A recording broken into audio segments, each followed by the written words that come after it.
Hey y'all, it's Ben with GiveWP. Today's video walks you through how to make a backup of your WordPress website.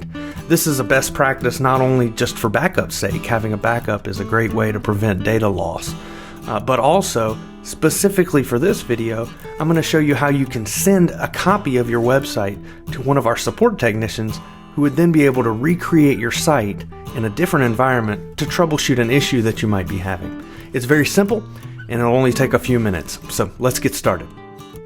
So first of all, you need the Duplicator plugin.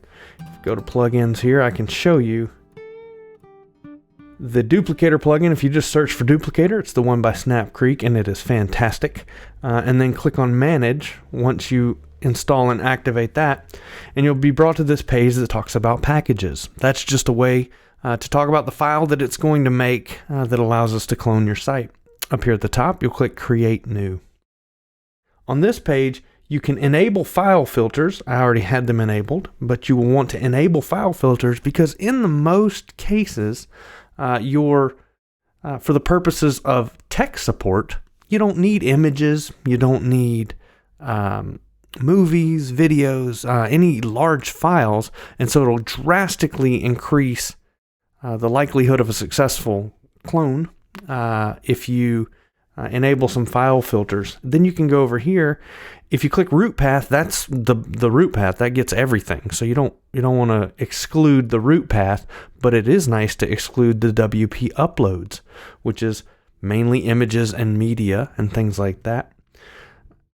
Excluding the cache excludes anything uploaded to the cache folder if you have one on your install.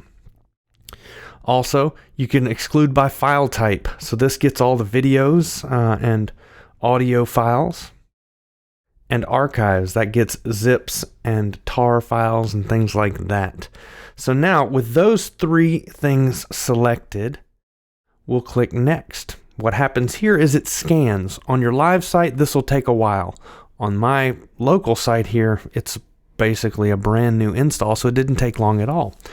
It lists that things are good to go. Good, good. Oh, notice. Good, good, good.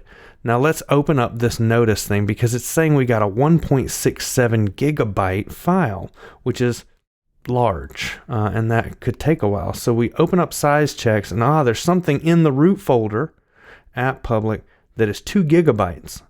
You can expand that and see, it's an error log. Now, it is handy sometimes to do error logs, but if your error log is causing problems, and when you try to create this package, it doesn't work, you might want to exclude that. Now you can do that with this new version of Duplicator by selecting those and adding filters and rescanning. You click that, now everything is good. Good, good, good, good, good, good. And you click Build. Now, because I didn't tell it to go to any offsite thing, this is the free version of the Duplicator plugin. It's not going to be able to send to an offsite like Google Drive or Amazon S3 or anything like that.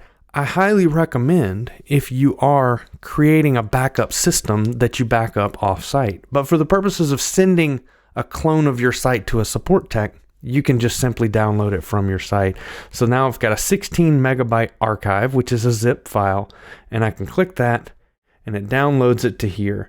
That file I would then upload to a service like Dropbox or Google Drive and send the link to the support technician, because lots of your file is going to be bigger than 16 megabytes, but even 16 megabytes is a little bit large to be emailing around. It's nice to upload those to a Google Drive or Dropbox or similar, and then send that link to the support technician. That enables them to clone your site on their computer. So they make what's called local environment, where they clone your site, they pull everything up, and are able to troubleshoot problems. So let me know if you have any questions in the comments. I'd be more than happy to answer them. So there you have it. That's one simple way of making a backup clone of your website so that we can help you to troubleshoot any issues. Note that many of the backup solutions out there for WordPress will suffice. So if you've already got one, just zipping up that backup file and sending us a link to it. Obviously, you don't want to send it unsecured. You want to just give us access to it. But that will help us immensely to be able to help you in resolving your issues. Thanks so much for taking the time to watch this video. As I mentioned, would love to help out with answers down in the comments. Thanks a bunch.